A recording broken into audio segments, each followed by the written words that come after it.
ఈరోజే మార్గశిర బుధవారం. ఎంతో పవిత్రమైన విశేషమైన రోజు. ఇంతటి విశేషమైన రోజు త్రిమూర్తుల అనుగ్రహం మీకు కలగాలి అంటే ఈ కథను తప్పకుండా వినండి, లేక చదవండి. ఈ కథను విన్నంతనే సకల దరిద్రాలు తొలగి సకల శుభాలు కలుగుతాయి. మరి ఆ కథ ఏంటో ఇప్పుడు ఈ వీడియోలో తెలుసుకుందాం. మధుసూదనుని కథ. భక్తులారా, మనస్సు నిర్మలంతో వినండి.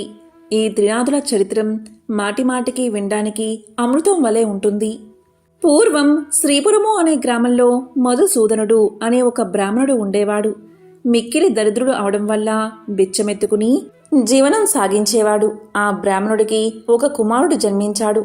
తల్లికి పాలు లేనందున పిల్లవాడు ఎలా బతకగలడు? పాలు చాలనందున ఆ బాలుడి శరీరం దినదినము కృశించుచున్నది. ఆ బాలుడు చిక్కుపోచున్నందున ఆ బ్రాహ్మణుడి భార్య పెనిమిటితో ఇలా పలికింది: అయ్యా, నేను చెప్పే మాట శ్రద్ధగా వినండి. మన పిల్లవాడికి పాలు నిమిత్తం పాలుగల ఒక ఆవును తీసుకోండి అని చెప్పగా ఆ మాట విని భర్త ఏమని చెప్పాడు అంటే, ఓసి, నీకు వెర్రి పట్టిందా? మనం చూస్తే కడు బీదవారం. పాలు ఇచ్చే ఆవు ఎలా దొరుకుతుంది? ధనరత్నాలు మన దగ్గర లేవు. నేను లోకంలో ఏ విధంగా గణ్యత పొందుతాను? ఎవరికైతే ధన సంపదలు కలిగి ఉండెనో వారికే లోకమంతా మర్యాదలు చేస్తుంది. అలాంటి వారికే లోకమంతా భయపడతారు. మన వంటి బీదవారిని ఎవరు అడుగుతారు అని బ్రాహ్మణుడు చెప్పాడు. భార్య దానికి ఎంతో దుఃఖించినదై, ఓ బ్రహ్మదేవుడా, నీవు మా వంటి బీదవారింట్లో ఈ బిడ్డను ఎందుకు పుట్టించావు? ఏమి తిని ఈ బిడ్డ బతుకుతాడు? ఈ శిశుహత్య నాకు చుట్టుకుంటుంది అని దుఃఖిస్తూ ఉండగా పిల్లవాని ఘోష చూసి ఏమీ తోచక ఆ బ్రాహ్మణుడు చింతాక్రాంతుడై విచారించి తన ఇంటిలో ఉన్న కమండలం వగైరా చిల్లర సామాన్లు సంతలో అమ్మి ఆ అమ్మిన సొమ్ము 5 రూపాయలు జాగ్రత్తగా పట్టుకుని వెళ్ళి భార్య చేతికి ఇవ్వగా ఆమె ఆ సొమ్ము చూసి ఎంతో సంతోషించి పెనిమిటిని చూసి ఇలా పలికింది: అయ్యా, ఈ సొమ్మును తీసుకువెళ్ళి పాలిచ్చే ఆవును కొని తీసుకురండి అని చెప్పింది.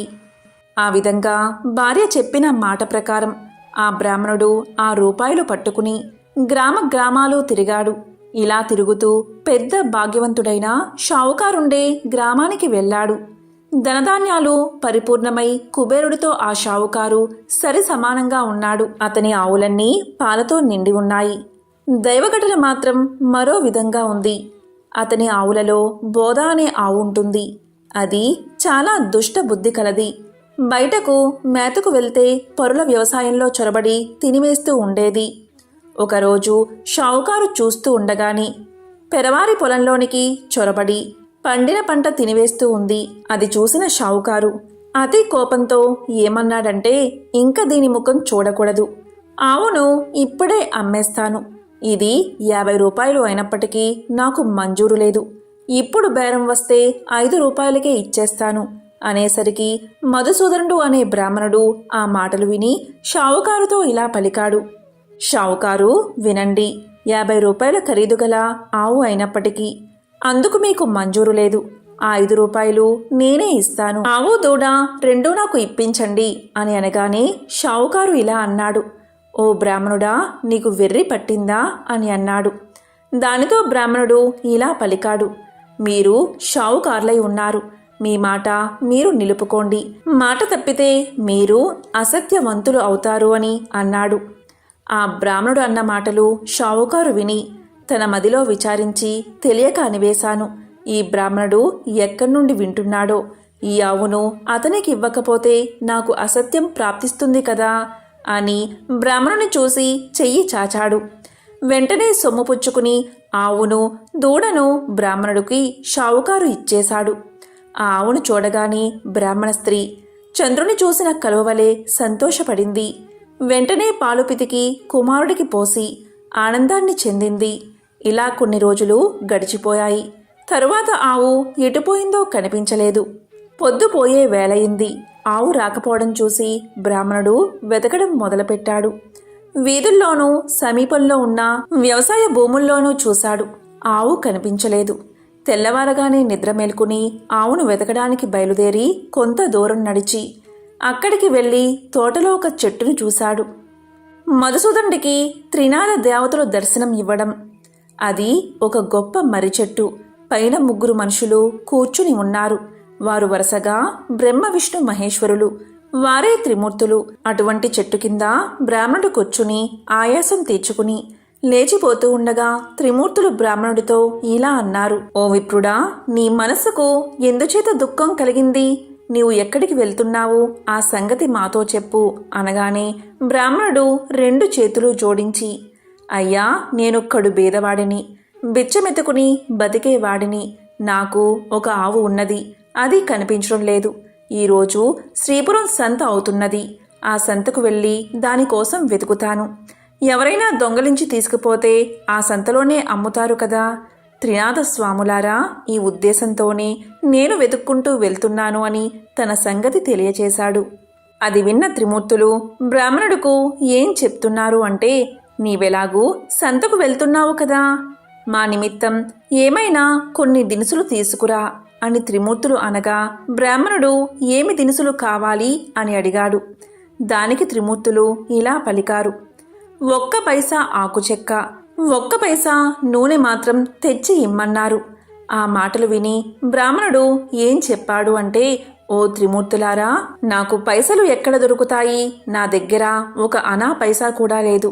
నేను బీదవాడిని కదా, బిచ్చమెత్తుకుని జీవించేవాడిని కదా అని పలకగా త్రిమూర్తులు ఏమన్నారంటే, ఓ బ్రాహ్మణుడా, విను. అదిగో ఆ గోరంటు పొద కనిపిస్తున్నది కదా, దాని మొదట 3 పైసలు ఉన్నాయి. నువ్వు వెళ్ళి ఆ పైసలు తీసుకో అని అనగానే ఆ మాటలు విన్న బ్రాహ్మణుడు అక్కడకు వెళ్ళి ఆ గోరంటు గడ్డి మొదలు పైకి లాగేసరికి 3 పైసలు దొరికాయి. ఇంకా పైసలు ఉంటాయేమో అని ఆ చెట్టును ఇంకా పైకి లాగుతూ ఉన్నాడు. అది చూసిన త్రినాదుల వారు, బ్రాహ్మణుడా, నీకు వెర్రి పట్టిందా? అందులో పైసలు ఇంకా లేవు. ఎంత దొరికితే అంతే ఉంటాయి అన్నారు. ఆ మాటలు బ్రాహ్మణుడు విని అక్కడి నుండి వెళ్ళిపోయాడు. కొంత దూరం వెళ్ళి తిరిగి వచ్చి ఆ చెట్టు కింద నిలిచి చేతులు జోడించగా త్రినాదులు ఇలా పలికారు: ఓ విప్రుడా, తిరిగి ఎందుకొచ్చావు అని అనగా బ్రాహ్మణుడు 2 చేతులు జోడించి ఇలా అన్నాడు: అయ్యా, మీరు చెప్పిన వస్తువులు నేను ఎలాగూ తెస్తాను, మరి వాటిని ఎలా తీసుకురావాలి అని అడగగా నీ పై మీద గావంచలో తెమ్మని అన్నారు త్రినాదులు. అందుగా బ్రాహ్మణుడు, గావంచలో నూనె ఎలా ఉంటుంది? మీరు జగత్కర్తలు, నాతో కపటంగా చెబుతున్నారు అని పలకగా త్రిమూర్తులు ఇలా పలికారు: ఓయి, నీతో కపటంగా చెప్పలేదు.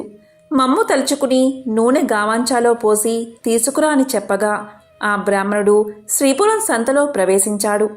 వెళ్ళి చూడగా తన ఆవు కనిపించలేదు. ఇక చేసేది లేక త్రినాదులు తెమ్మన్న సరుకులు తేవడం కోసం, అంటే నూనె, వక్కలు, గంజాయి తీసుకురావడానికి బజారుకు వెళ్ళాడు.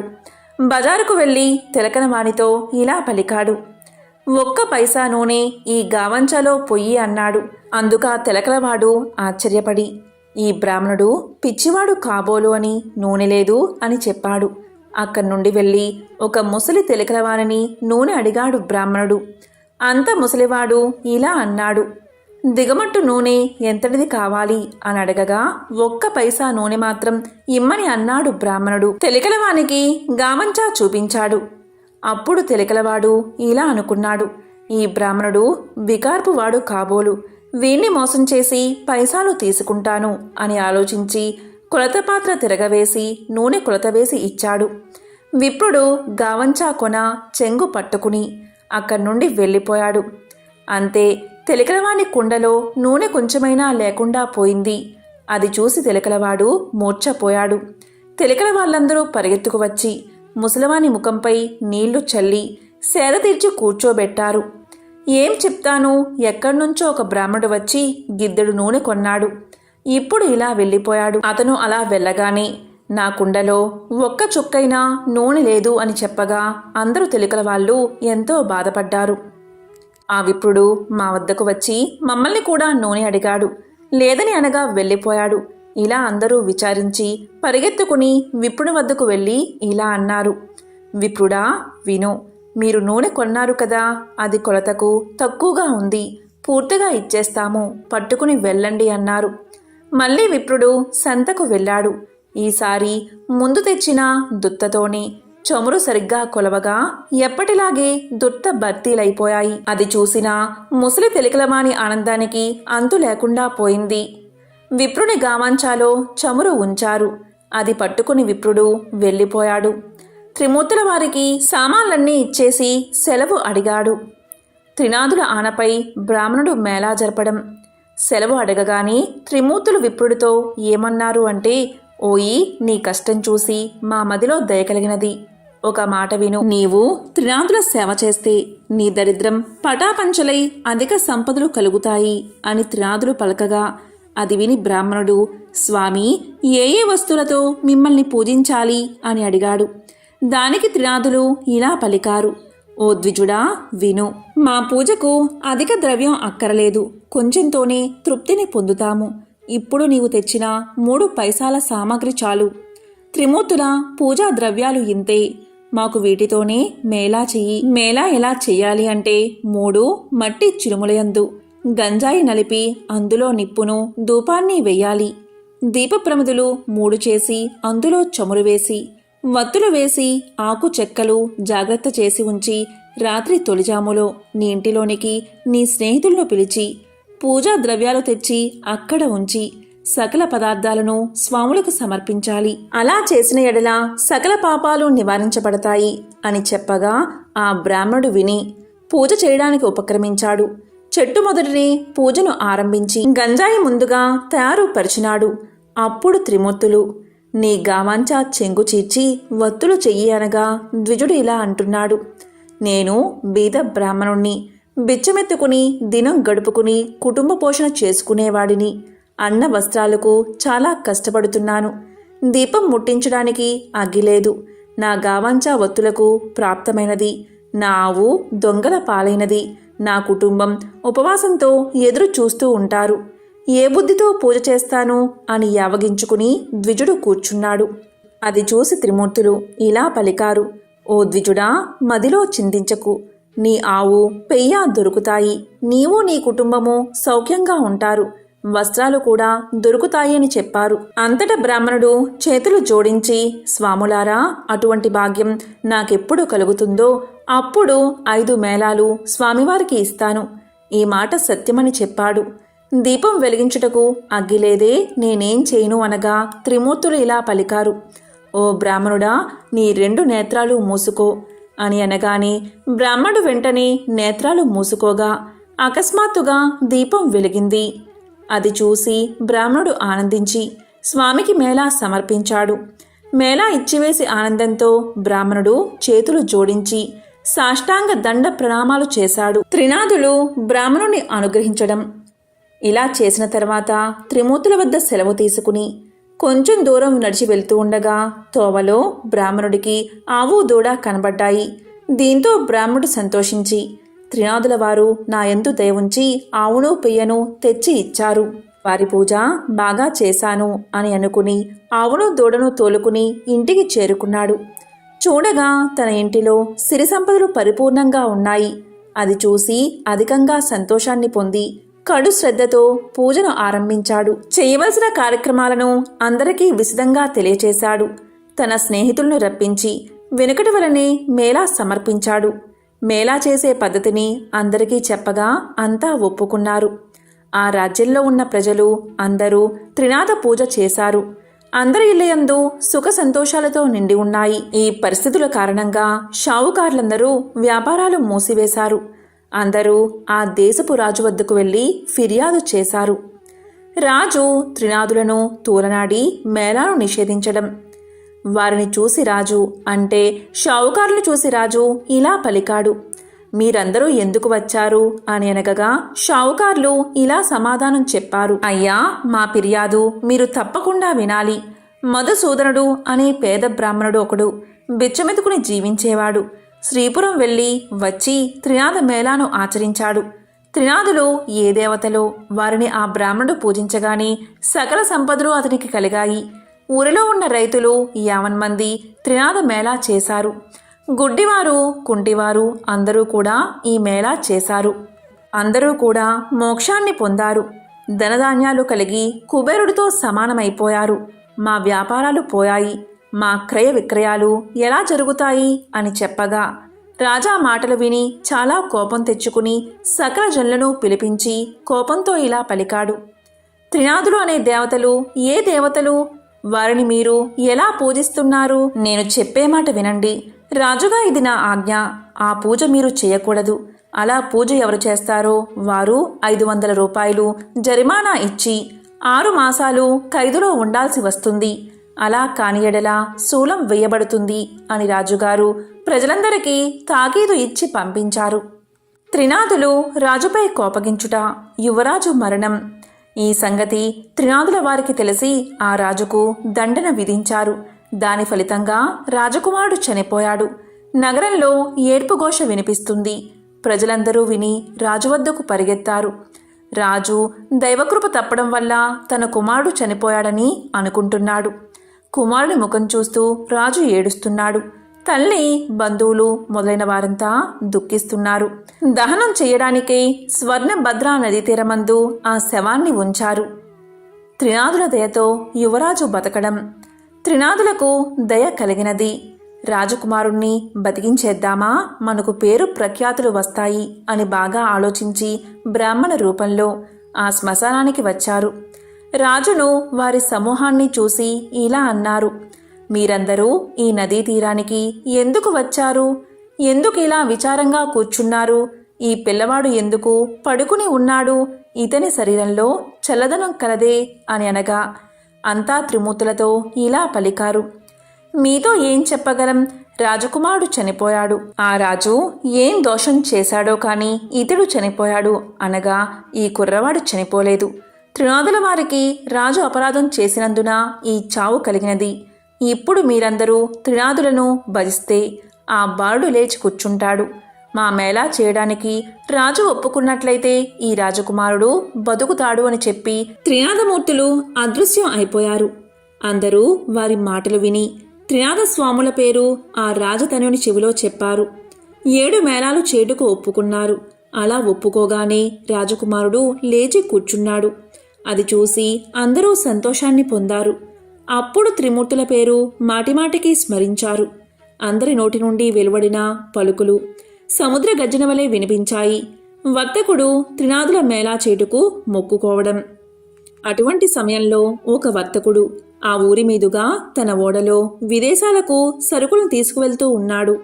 ఆ ఓడను నడిపించుకుని స్వర్ణభద్రా నదీ తీరమున ప్రవేశించాడు.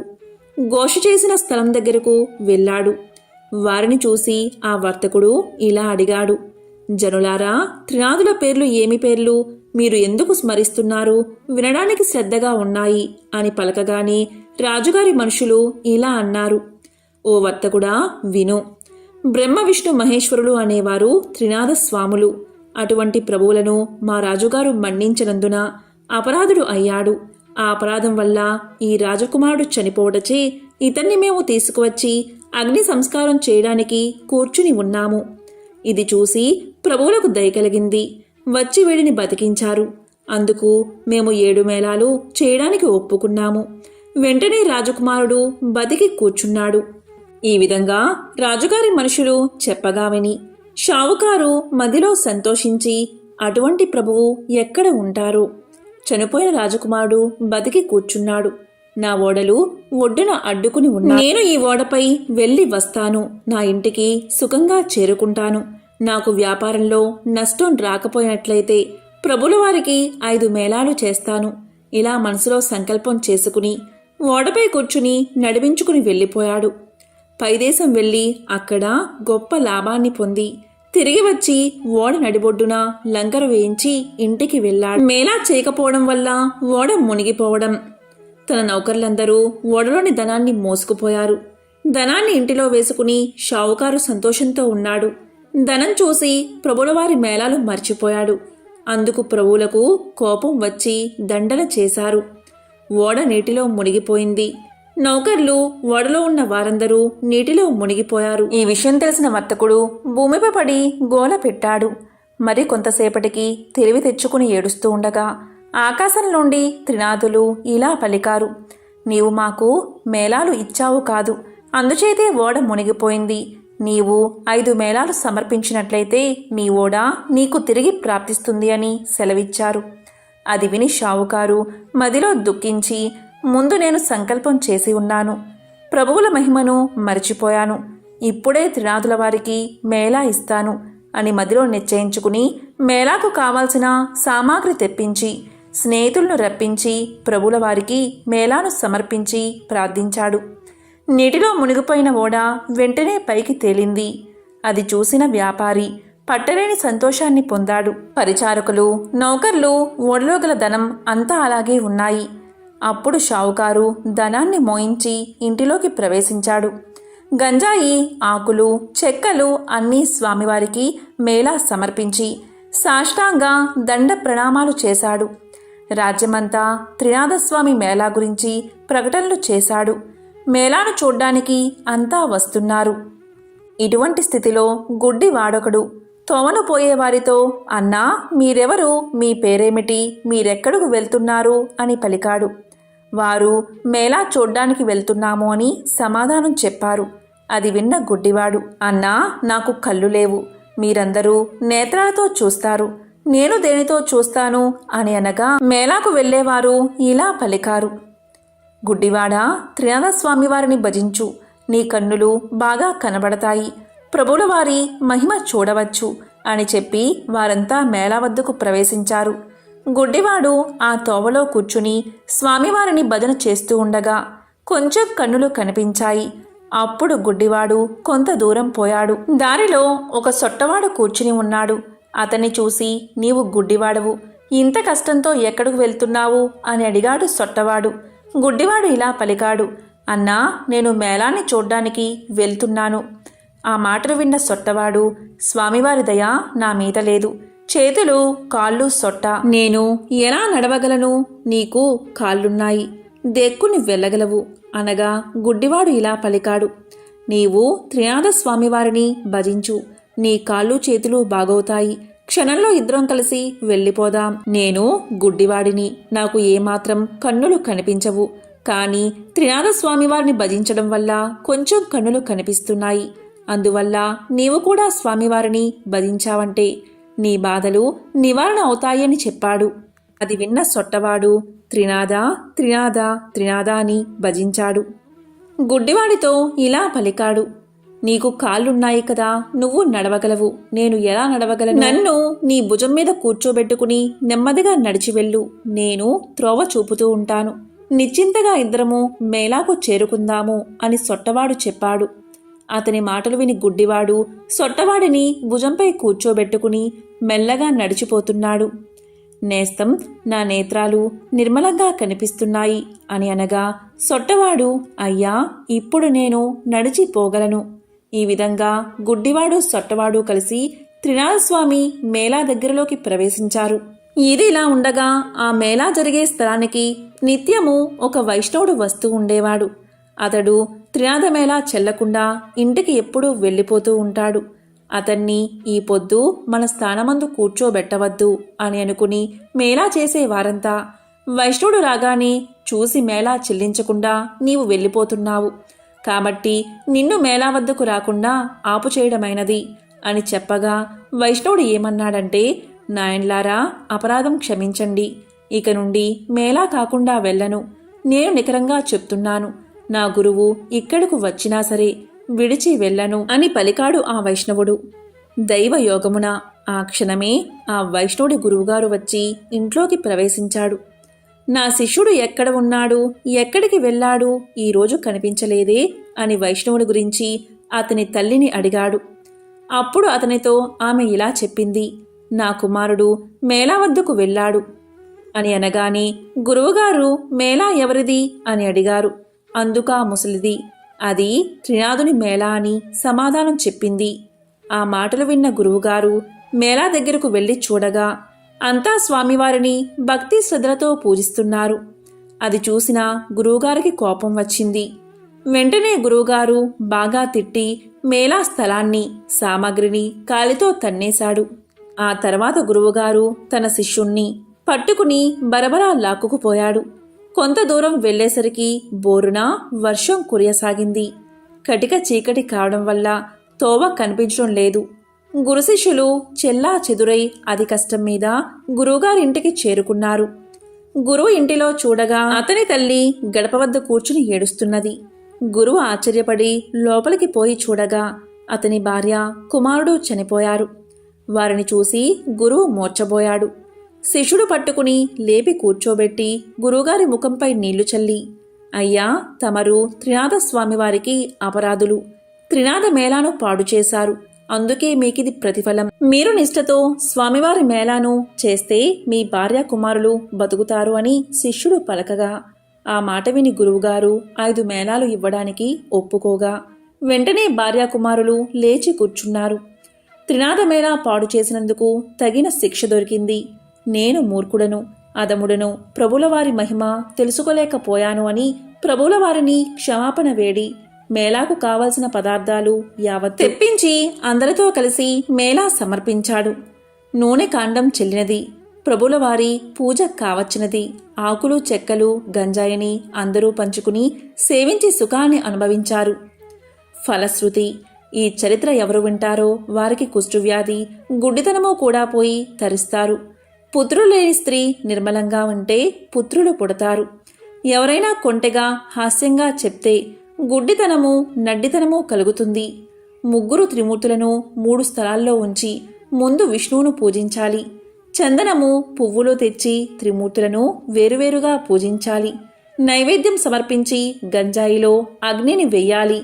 తాంబూలం 3 భాగాలు చేసి ఉంచాలి. త్రిమూర్తుల వారి ఎడమ భాగమున వినాయకుణ్ణి ఉంచాలి. 3 దీపాలు వెలిగించి, ఓ త్రినాథ స్వాములారా దయచేయండి అని పలకాలి. అంతా సమర్పించి త్రినాథ స్వాముల వారి పాదాలపై పడాలి. అందరూ నిర్మలమైన మనస్సుతో కూర్చుని కథ వినాలి. ప్రసాదం అందరూ పంచుకుని సేవించాలి. ఈ విధంగా త్రినాథులను పూజిస్తే త్రినాథుల అనుగ్రహం తప్పకుండా అలాంటి వారికి కలుగుతుంది. త్రిమూర్తులైన బ్రహ్మ విష్ణు మహేశ్వరుల్ని త్రినాథులుగా ఈ వ్రతకథలో పూజించడం జరిగింది. ఇలా ఒకేసారి త్రిమూర్తులను పూజించే వ్రతం ఎక్కడా లేదు. ఈ విధంగా త్రిమూర్తులను ఒకేసారి పూజించే వ్రతమే త్రినాథ వ్రతం. ఇందులో గంజాయి ధూపం సమర్పించాలని ఉంటుంది. ప్రస్తుతం గంజాయి కలిగి ఉండడం చట్టరీత్యా నేరం కనుక పొగాకునే సమర్పించుకోవచ్చు. గంజాయి సమర్పించడం అంటే చాలామందికి ఈ వ్రతం పట్ల సదభిప్రాయం కలగకపోవచ్చు. కానీ ఉత్తర భారతదేశంలో ముఖ్యంగా కాలభైరవస్వామి ఆరాధనలో మద్యం, కళ్ళు వంటివి సమర్పిస్తారు. ఈశ్వర ఆరాధనలో గంజాయి, పొగాకు వంటివి సమర్పించడం మనం చూడవచ్చు. ఎవరికైతే ఆసక్తి ఉంటుందో మీ సంకల్పాన్ని బట్టి మేళా అంటే వ్రతాన్ని కొన్ని సంఖ్యల్లో చేయవచ్చు. సాధారణంగా మనం బేసి సంఖ్యల్లో అంటే 1, 3, 5, 7, 9, 11 ఇలా మేళాను సమర్పించవచ్చు, అంటే వ్రతాన్ని చేయవచ్చు. మంగళం భగవాన్ విష్ణు, మంగళం మధుసూదన, మంగళం పుండరీకాక్ష, మంగళం గరుడధ్వజ, నీలాచల నివాసాయ నిత్యాయ పరమాత్మని, శ్రీ లక్ష్మీ ప్రాణనాథాయ జగన్నాథాయ మంగళం, దత్తాత్రేయ పుత్రాయ శ్రీ త్రినాథాయ మంగళం. మంగళం భగవాన్ విష్ణు, మంగళం మధుసూదన, మంగళం పుండరీకాక్ష, మంగళం గరుడధ్వజ, నీలాచల నివాసాయ నిత్యాయ పరమాత్మని, శ్రీ లక్ష్మీ ప్రాణనాథాయ జగన్నాథాయ మంగళం, దత్తాత్రేయ పుత్రాయ శ్రీ త్రినాథాయ మంగళం. ఎంతో విశేషమైన పవిత్రమైన ఈ రోజు ఈ కథను విన్నంతనే సకల దరిద్రాలు తొలగి సకల శుభాలు కలుగుతాయి. ఓం నమః శివాయ. ఓం నమో నారాయణాయ.